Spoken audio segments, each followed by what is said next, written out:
필요하신 분들은 영상 하단 링크 참조하셔서 연말 여러분의 건강 잘 챙기시길 바랍니다. 자, 월스트리트 모닝 브리핑 이번에는 글로벌 인터뷰 멀리 뉴저지로 바로 연결을 해보도록 하겠습니다. 미국 주식 전문 유튜버 유산암님 함께 할게요. 어서 오세요. 네, 안녕하십니까. 네, 반갑습니다. 자, 이번에는 미국 한 주의 풍경 사진을 가지고 오셨는데 이게 20달러, 이게 뭘까요?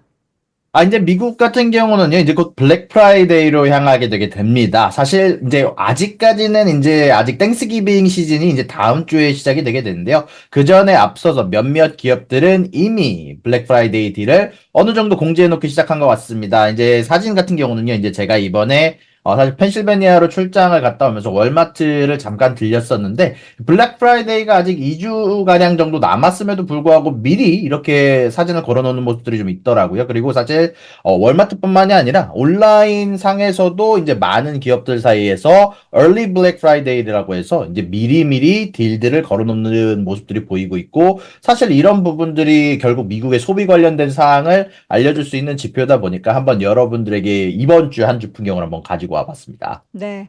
블랙 프라이데이, 이 방금 전에 저희가 그 금리 관련한 얘기를 하면서 지난주에 소비 관련한 데이터 나오고 나서 워낙에 소비가 뜨겁다라고 해서 금리 인하가 좀 더뎌질 수 있다라는 얘기를 잠깐 했었어요. 근데 유사람님께서 보시기에는 지금 미국이 어떻게 좀 중국이나 우리나라는 소비가 좀 많이 얼어붙었다라고 하는데 미국은 여전히 소비가 진짜 뜨겁나요?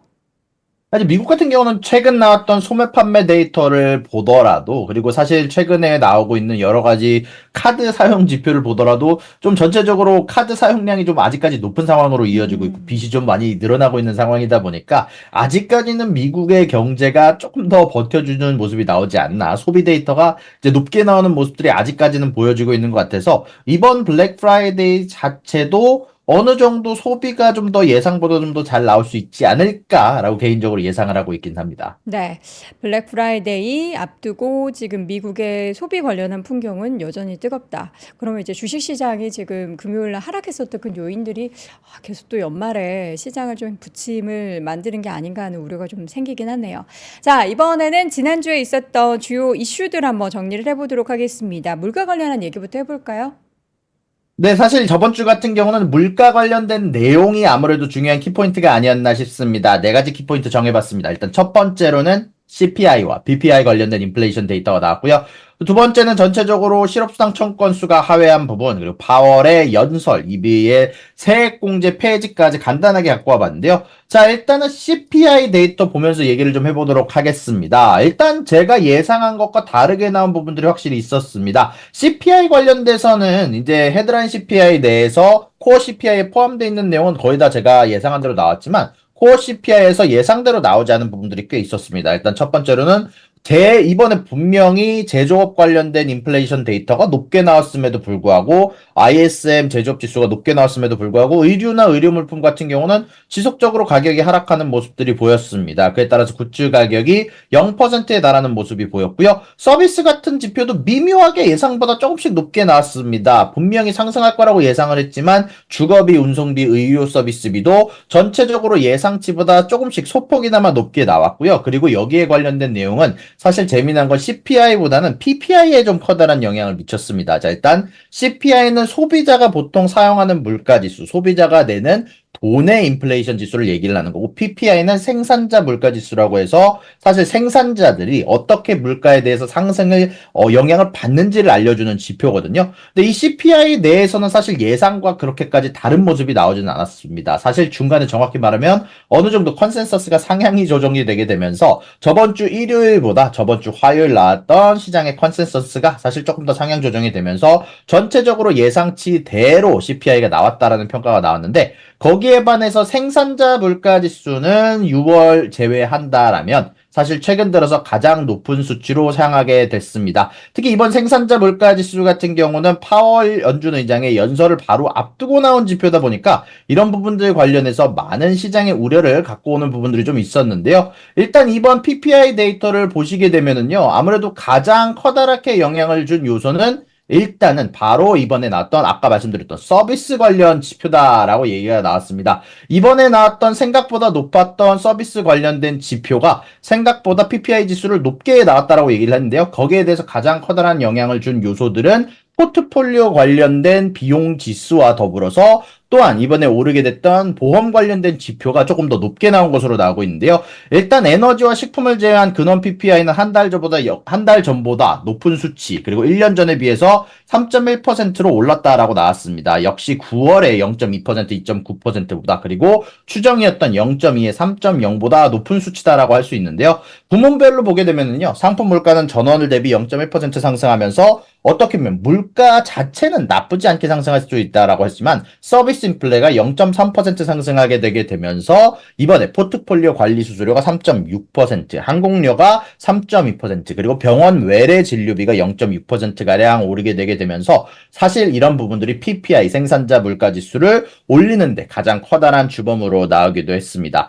아무래도 이런 부분들 관련해서 PPI 데이터와 어제 CPI 데이터, 저번에 나왔던 CPI 데이터를 고려를 할 때 전체적으로 뱅크 아메리카가 예상을 할 때는 PC 물가 지수도 전월 대비 0.3%가량 오를 것으로 예상한다라고 얘기를 했는데요. 그렇게 될 경우 연준의 2% 물가에 대한 목표가 생각보다 더뎌질 것이다라는 조짐을 보인다라고 분석을 하기도 했고요. RSM 같은 경우는 10월 PPI가 지난 6월 이후 가장 높은 수준으로 올랐다라고 얘기를 하면서 연준이 12월 금리 인하를 중단하지는 않겠지만 내년의 금리 인하 속도를 늦출 가능성은 상당히 높아 보인다라고 주장을 하기도 했습니다. 이런 부분들에 응답하듯이 파월 연준 의장의 연설에서도 사실 전체적으로 매파적인 부분들이 굉장히 눈에 띄는 부분들이 좀 있었는데요. 전체적으로 파월 연준 의장은 현재 우리의 미국 경제는 굉장히 강한 모습을 보여주고 있다라고 얘기하면서 우리가 통화 정책 결정을 신중하게 접근할 수 있는 좋은 단초를 제공한다라고 얘기를 하면서 미국 경제가 금리 인하를 서두를 필요가 있다는 어떤 신호도 보내고 있지 않다라고 얘기를 하면서 미국 경제 전망에 대한 포럼에서 이런 발언들을 하게 되면서 전체적으로 주가 하락에 커다란 영향을 주기도 했고요. 이런 부분들에 의해 영향을 받아지게 되면서 12월에 금리 인하 가능성이 소폭이나마 하락하는 모습들을 보여주기도 했습니다. 약 전체적으로 저번 주에 비해서 3%가량, 한 달 전에 비해서 10%가량 하락하는 모습들이 나왔고요. 이런 부분들에 대해서 대체적으로 전문가들의 의견 같은 경우는 사실 전체적으로 이 금리 인하에 대한 12월 달의 확률이 낮아지지는 않겠지만 다음 해 금리 인하 속도를 조절할 가능성은 충분히 높아 보인다라고 얘기를 하면서 아무래도 이런 부분들 관련해서 CPI와 PPI 그리고 파월 연준 의장의 발언들에 영향을 받은 부분들이 좀 있다라고 이야기들이 많이 나오고 있는 것 같습니다. 자, 그리고 그 다음으로는 EV의 전기차의 세액 공제 폐지에 대한 얘기를 좀 해봐야 될 것 같은데요. 사실 전체적으로 테슬라 같은 경우는 이번에 트럼프를 지지하면서 전기차에 대한 세액 공제에 대한 부분이 폐지가 있을 거다라는 분명한 부분들이 좀 있었음에도 불구하고 지속적으로 이런 정책을 찬성하는 모습들이 보여지고 있는데요. 테슬라가 여기에 대한 이야기를 하는 부분들에 대한 이야기가 로이터 통신을 통해서 전체적으로 분석이 된 부분들이 좀 있었는데 사실 이번에 트럼프 당선인이 지속적으로 언급한 부분은 미국에서 전기차 구입 시 제공하는 7,500달러에 해당하는 세액 공제 혜택을 폐지할 것이다라는 부분들을 공공연히 얘기를 하고 다녔는데 여기에 대해서 직접적인 언급을 하지는 않았지만 성명을 통해서 공약을 이행할 것이다 라고 밝혔다라는 보도를 로이터 통신을 통해서 보도가 됐는데요.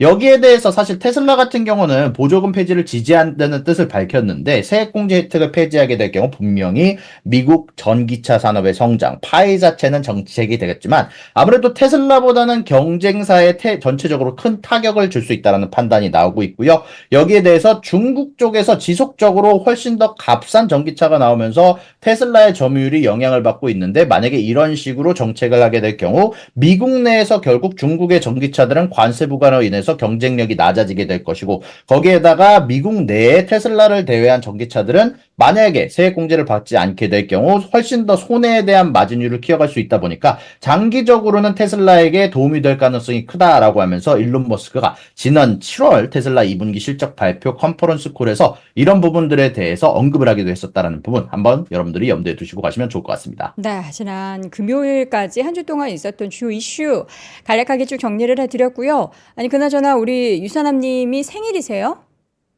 사실 저번 주에 금요일 날 금요일에 이틀 전에 생일이셨구나. 예, 생일이었습니다. 늦었지만, 네네. 예, 생일 축하드립니다. 채팅창에 아, 누가 생일 축하한다고 올리셔가지고 오늘 생일인 줄 알았습니다. 그래도 지났지만 생일 축하드렸습니다. 자, 이번 주 주요 키워드를 보겠습니다. 뭐 가장 중요한 건 엔비디아의 실적일 텐데, 이 밖에도 어떤 일정들이 있는지 먼저 쭉 정리를 한번 해볼까요?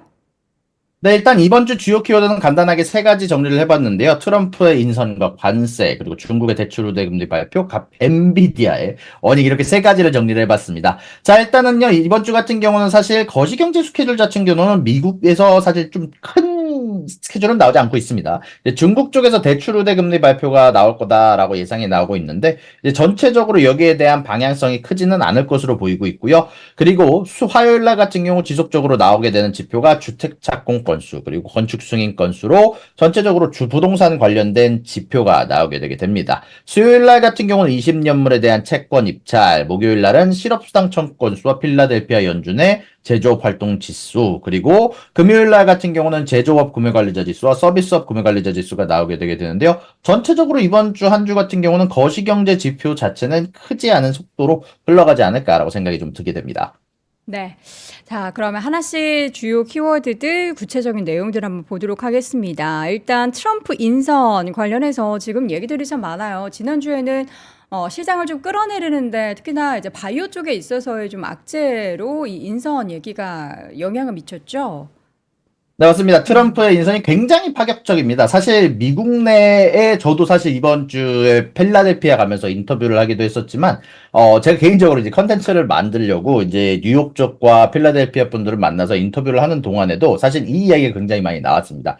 트럼프를 투표하신 분들 입장에서도 굉장히 우려가 있는 결정이다라는 평이 많기는 합니다. 일단 기본적으로 전체적인 부분들을 말씀을 드리자면, 전체적으로 비전문가가 많고 트럼프의 방향에 대해서 태클을 걸 인재가 많지 않다라는 평가가 많이 나왔고요. 여기에 대해서 비행기에서 2시간 만에 장관이 나왔다라는 뉴스 보도가 나오게 되게 되면서 많은 우려가 좀 있는 상황이다라고 할 수 있을 것 같은데요. 일단 간단하게 거기 직책과 주요 인물과 지명자들에 대한 특징들을 간단하게 제가 적어봤는데 여기에서 가장 저번 주에 영향을 준 요소는 아마 로버트 F 케네디 주니어가 당선이 된 부분이지 않을까라고 생각이 좀 듭니다. 이제 헬스케어가 급락하는데 가장 커다란 영향을 줬고 12%가량 하락하는데 가장 커다란 요소가 됐는데 이런 부분들은 로버트 케네디 주니어가 백신 회의론자라는 게 밝혀지게 되면서 전체적으로 영향이 좀 컸다라고 합니다. 이제 보건부를 맡기기로 한 탓에 제약주가 폭락하면서 시장이 끌어내려졌다라는 평가가 있고요.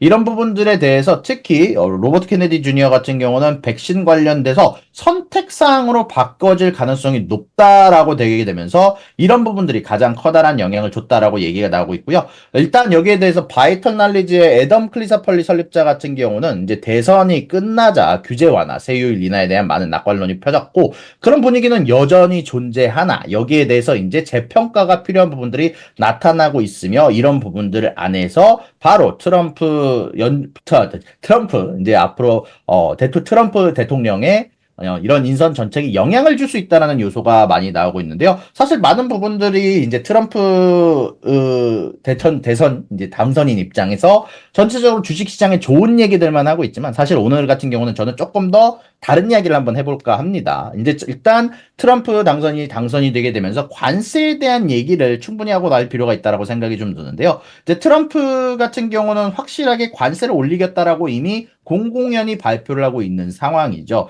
여기에 대해서 우리는 인플레이션에 대한 효과를 생각해 볼 필요가 있다라고 합니다. 일단 CPI와 PPI가 생각보다 높게 나온 상황이고 여기에 대해서 관세 정책에 대한 부분들이 영향을 미치고 있는 상황인데 일단은 관세 반이민 정책이 나오게 되게 되고 여기에 대해서 달러 강세가 이어질지언정 결국 관세 부과로 인해서 들어오는 재정 수입으로는 트럼프가 앞으로 사용할 돈들에 대해서 충분한 세원이 되지 않을 거다라는 얘기가 많이 나오게 되면서 결국 관세로 인한 부담들은 많은 사람들이 시민들이 떠안을 거다라는 예상이 굉장히 많이 나오고 있죠. 그로 인해서 최근 들어서 10년물 채권이 굉장히 고공행진을 하고 있는 상황이고 이런 부분들에 대해서 많은 우려가 있는 상황이고 여기에 대해서 백악관이 지속적으로 성장 정책을 추진하는 데 있어서 정치적 자원을 소모하고 있다는 얘기가 굉장히 많이 나오고 있습니다. 지금 일부 부적합할 수 있는 인사를 주요 직위에 임명을 하고 있다는 얘기가 많이 나오고 있는데 일단 가장 많이 얘기가 나오고 있는 인물들은 보건복지부 장관이지만 여기에 이어서 정부 내부 효율부 수장인 일론 머스크와 비백 라마스와이 같은 경우는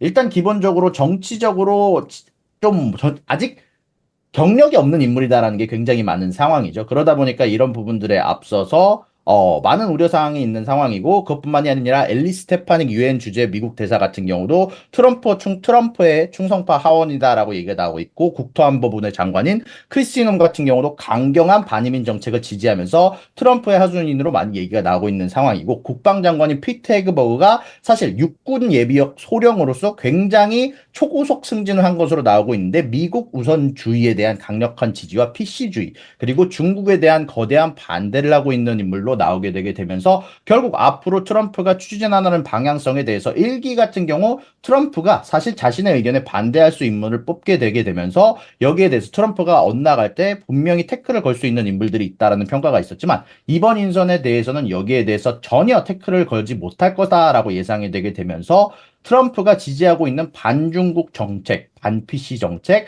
그리고 미국에 대한 우선주의로 인해서 인플레이션이 크게 오를 것으로 예상이 되고 있는 상황에서 이런 부분들을 막지 못할 거다라는 예상이 많이 나오고 있는 것 같습니다. 네. 계속해서 이런 인선 관련한 내용들이 각 또 섹터나 전체 시장에 미치는 영향을 여러분들 좀 눈여겨보셔야 될 것 같고요. 이번 주 주요한 일정 중에 하나가 이제 계속해서 발표되고 있는 중국 관련한 부양책 내용입니다. 이번 주에는 뭐가 예정이 돼 있죠? 네, 일단 이번 주 같은 경우는 아직까지는 사실 웬만하면은 금리 인하가 나오지 않을 거다라는 예상이 많이 나오고 있지만 중국 쪽에서 이번에 부양책이 지속적으로 발표가 될 거다라는 얘기가 많이 나오고 있습니다. 아무래도 이번에 금리 인하, 대출 우대에 대한 부분, 대출 우대 금리에 대한 부분이 발표가 있다 보니까 이런 부분들에 대해서 여러 뉴스가 나오고 있는 상황이고 한번 여러분들하고 이번 주에 나왔던 지표들도 한번 돌아보면서 얘기를 할 필요가 있는 것 같아서 제가 간단하게 이번 주제를 가지고 와 봤는데요. 일단 중국 정부의 경기 부양책에 대한 효과가 나오고 있습니다. 실질적으로 최근에 나왔던 소비재 판매량이 전년 대비 4.8% 증가했으면서 예상치였던 3.8%를 크게 초과하는 부분들이 좀 있었고요. 가전제품, 자동차, 경기 소비재 등 여러 가지 소비에 관련된 판매가 많이 증가가 했습니다. 다만 여기에 대해서 반대로 경제 성장에 대한 둔화 예상, 저조한 투자, 그리고 자산 시장에 대한 문제와 대외 여건에 대해서 약화가 계속적으로 트럼프 당선으로 인해서 지속되고 있고 미국과의 2차 무역 전쟁으로 인한 불확실성이 지속적으로 증가하고 있다는 얘기가 나오고 있는데요. 일단 이런 부분들에 앞서서 저번 주 같은 경우는 중국의 산업 생산 지표, 고정자산 투자가 줄어들게 되면서 전체적으로 우려 섞인 목소리가 조금 더 컸다라는 얘기가 나오고 있습니다. 사실 중국 같은 경우는 지속적으로 부양책을 발표를 하면서 바주카포 부양책을 발표를 하겠다라면서 소비를 직접적으로 진작시킬 수 있는 부양책을 발표를 안 하고 있는 상황이고 재정 정책에 대한 계획만 발표를 하면서 구체적 실행은 부족하다는 얘기가 많이 나오고 있습니다. 특히 최근에 나왔던 가장 커다란 부양책이었던 부채 차환 정책 같은 경우는 소비자들을 위한 정책이 아닌 지방정부의 특별 채권 한도 증액을 발표하게 되면서 29.5조 위안에서 35.5조 위안으로 올리게 되게 되면서 결국 지방정부 금융기구의 부채를 명시적 지방정부 부채로 전환하게 됐고 사실 이런 부분들을 해결하기 위해서 지속적으로 부동산 개발에 대한 재정위기 해소를 시도하기를 했지만 결국 이런 부분들이 광범위한 소비 진작으로 이어지지 않으면서 부동산 가격은 지속적으로 중국에서 떨어지고 있다는 발표가 나오게 되게 됐습니다. 아무래도 이런 부분들에 관련해서 가장 전문가들의 이야기가 많이 나오고 있는 건 미국과의 차별성을 두고 내실 있는 성장을 하기 위한 정책이다라고 얘기가 나오고 있지만 결국 이런 부분들에 대해서 자산 거품 없는 내실 있는 경제 성장 목표라는 건 전체적으로 장기적으로는 도움이 될 수 있으나 단기적으로는 강력한 반등을 기대하기는 어려울 수 있다라고 얘기가 나오고 있고 결국 이런 부분들을 해결하기 위해선 지금 단기적인 소식들보다는 장기적인 관점에서 봐야 된다라고 하면서 특히 중앙경제공작회의라고 12월 달에 정책 기조에 대한 발표가 있는데 여기에 대해서 변화가 있을지 바로 이 12월과 그리고 내년 3월의 양회를 좀 더 주목해 볼 필요가 있다라는 얘기가 나오고 있다라는 점 여러분들이 생각하시면 좋을 것 같습니다. 네. 자, 이어서 이번 주 가장 주요한 이슈 중에 하나가 이제 엔비디아의 3분기 실적 발표입니다. 지금 사실 실적 발표 전에 지난 주말 사이에 안 좋았던 그 발열 관련한 이슈가 또 블랙웰에서 터졌는데 이번 실적 발표가 좀 뭔가 서프라이즈하고 다음 분기에 대한 강력한 자신감이 있어야 또 이 관련한 악재를 좀 덮을 수 있을 것 같은데 어떨까요? 네, 일단 엔비디아 관련된 부분은 앞서서도 얘기했지만 다음 주 관련해서 가장 중요한 뉴스라고 생각이 좀 들게 됩니다. 이제 다음 주 목요일 수요일 기준으로 이제 어닝 발표가 있을 예정인데요. 엔비디아 발표에 대해서 개인적으로 저번 어닝에 있었던 발표 한번 짚어보면서 애널리스트들의 의견들도 한번 간단하게 정리를 해볼까 합니다. 엔비디아 같은 경우는 저번 분기에 나왔던 어닝에서 매출과 EPS가 굉장히 좋았고 예상치보다 높았던 어닝 발표가 있었음에도 불구하고 주가가 떨어졌습니다.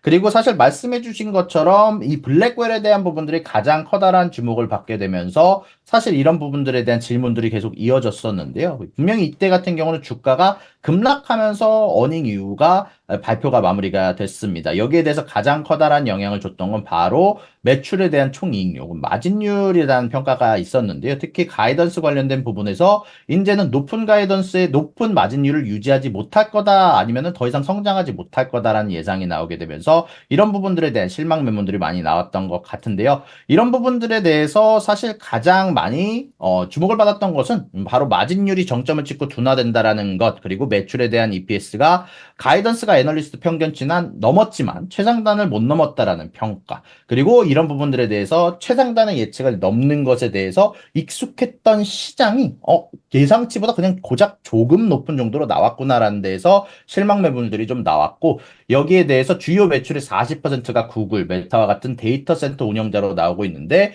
이런 기업들이 과연 AI 인프라에 대해서 지속적으로 투자할까? 이런 부분들에 대한 수익이 없었는데 이런 부분들이 좀 있었는데 사실 이런 부분들에 대해서 전체적으로 많은 어닝들에 대한 전망이 나오고 있는 상황에서 좀 걱정을 털어버릴 수 있는 이야기들이 좀 나오고 있습니다. 이제 최근에 나왔던 구글이나 마이크로소프트, 아마존 등의 어닝들을 봤을 때 지속적으로 엔비디아의 그래픽 카드에 투자를 하고 있다는 얘기가 나오고 있고 데이터 센터에 대한 투자는 우리가 밀리지 않겠다. 지속적으로 카펙스를 올리는 모습들이 나오게 되게 되면서 사실 저번 어닝에 있었던 두려움들을 조금 더 털어버린 상황이다라고 할 수 있고 아무래도 이런 부분들에 대해서 아무래도 가장 지금 시장에 당장 시장이 집중해야 될 요소는 말씀해 주셨던 것처럼 블랙웰에 대한 사이클 과연 블랙웰이 전체적인 발열상을 얼마나 잡았을 것인가 생산 관련해서 얼마나 많은 문제를 잡았을 것인가가 가장 커다란 부분이 됐다라고 얘기가 나오고 있는데요. 일단 간단하게 시장의 컨센서스랑 그리고 개인적으로 제가 CT 애널리스트들의 조사를 갖고 와봤는데 요거에 대한 비교해드리면서 간단하게 얘기를 해보도록 하겠습니다. 일단 시장의 컨센서스는 전체 매출이 340억 달러에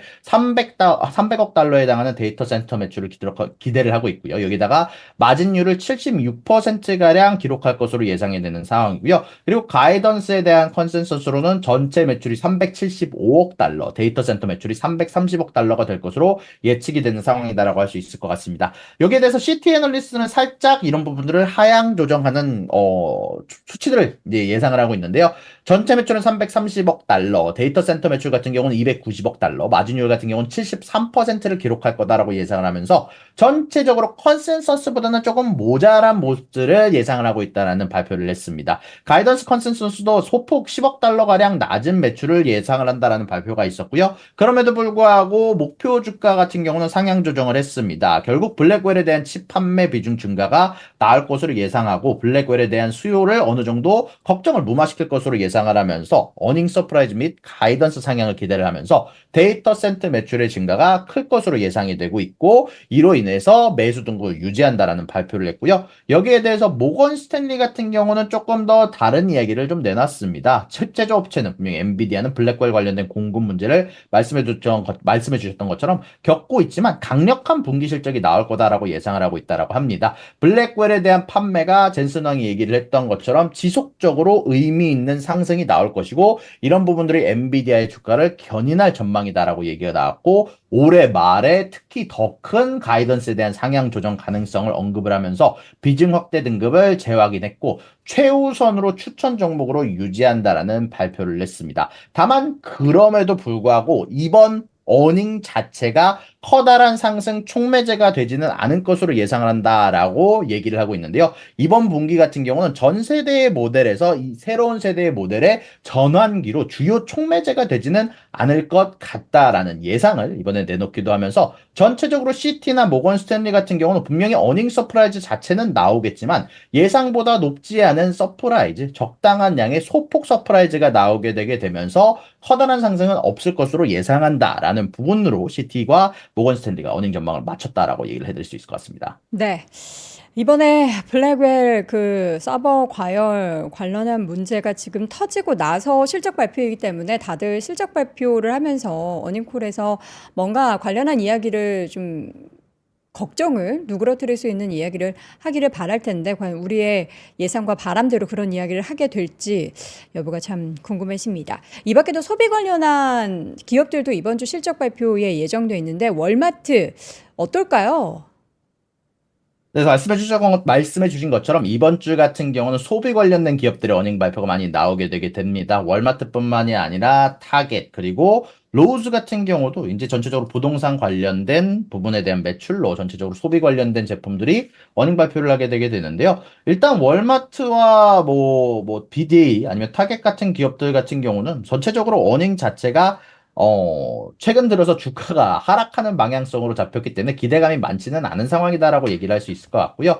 아무래도 이번에 전체적으로 예상보다 소비가 좀 줄어드는 모습들이 시장에서 나온 게 아니기 때문에 최근 나왔던 소매 판매 데이터나 아니면은 최근 나왔던 인플레이션 지표 자체도 높지 않은 상황에서 소매 판매 데이터가 높게 나왔다는 건 월마트를 포함한 소비재들이 좀 생각보다 잘 팔렸다라는 얘기거든요. 그래서 월마트나 BJ 타겟 같은 경우는 개인적으로 생각했을 때 원래 이런 기업들이 그렇지만 커다란 어닝 서프라이즈를 기대하지는 어렵지만 반대로 얘기해서 어닝이 갑작스럽게 망하거나 하는 지표가 나오지는 않을 것 같고요. 개인적으로 가장 걱정이 되는 건 로우스기는 합니다. 이제 로우스 같은 경우는 이번 주에 어닝 발표를 하게 되게 되는데 최근 들어서 부동산 관련 주들은 사실 오르는 부분들이 좀 보여지긴 했지만 카말라 해리스가 이제 떨어지고 나서는 이제 좀 많이 하락하는 모습들이 보였고 그로 인해서 부동산 개발자들이 지속적으로 투자를 좀 줄이고 있다라는 소문이 나오고 있거든요. 결국 이런 부동산 디벨로퍼들이 지속적으로 투자를 줄이고 있다라는 건